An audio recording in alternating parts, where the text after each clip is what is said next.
The most corroborating evidence we have is that 1023 form from this highly credible, confidential human source, according to U.S. Attorney Scott Brady. The special counsel in the Hunter Biden investigation has charged a one-time informant with lying about President Biden and his son.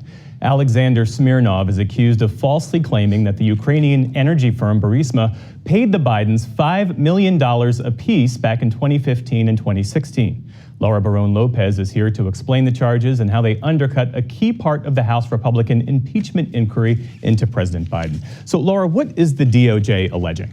So the Justice Department, Special Counsel David Weiss has charged Alexander Smirnov with 2 counts, essentially alleging that he has made false statements to a government agent. That's count 1. Count 2, a falsification of records in a federal investigation. And in this indictment, the DOJ is saying that the defendant's story to the FBI, this is in the document itself, the defendant's story to the FBI was a fabrication, an amalgam of otherwise unremarkable business meetings and contacts that had actually occurred, but at a later date than he claimed, and for the purpose of pitching Burisma on the defendant's services and products, not for the discussing bribes to public official 1 when he was in office, talking about President Biden there. But essentially all of the stories, everything that he had detailed to the FBI was a fabrication.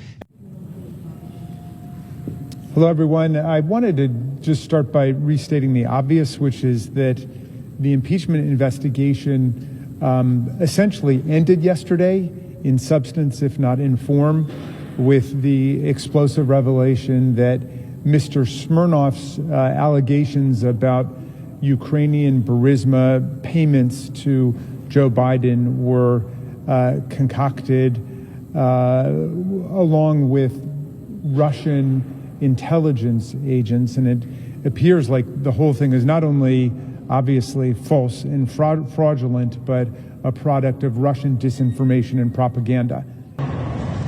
Well, I mean, it is what it is, so it doesn't change the fundamental facts. There are 4 fundamental facts that... Your reaction to the FBI informant here, who apparently was peddling false allegations and may have been the source of Russian disinformation. Was it right to promote a bribery scheme for the president based on that? Today we're asking questions to James Biden, and I don't think that's really Burisma focused. That's more China focused. So we're going to ask him about some of his business relationships with the Chinese company. This is the same FBI that denied that document even existed. But what evidence do you have of a bribery scheme now? Back away. We got lots of evidence. Now we know that Russian intelligence operatives were behind creating the propaganda and disinformation at the very foundation of this investigation. So I think it's time for Chairman Comer and the Republicans to fold up the circus tent, and we should get back to work for the American people. Certainly it was a shattering revelation yesterday when we learned that Smirnov was collecting his information from Russian intelligence operatives that were at the very base of this whole investigation. Yesterday's revelations demonstrate that Putin's pattern of interference and destabilization of foreign democratic elections around the world, including in America, has continued to this very day. New developments in the case against Hunter Biden. The informant charged last week with lying to the FBI is set to appear in federal court in Las Vegas today. The 37-page indictment alleges Alexander Smirnov provided false, derogatory information to the FBI about the president and his son Hunter. The DOJ says Smirnov lied to the FBI about financial ties between the 2 men and a Ukrainian energy company.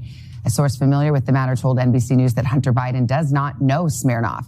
If convicted, he faces up to 25 years in prison.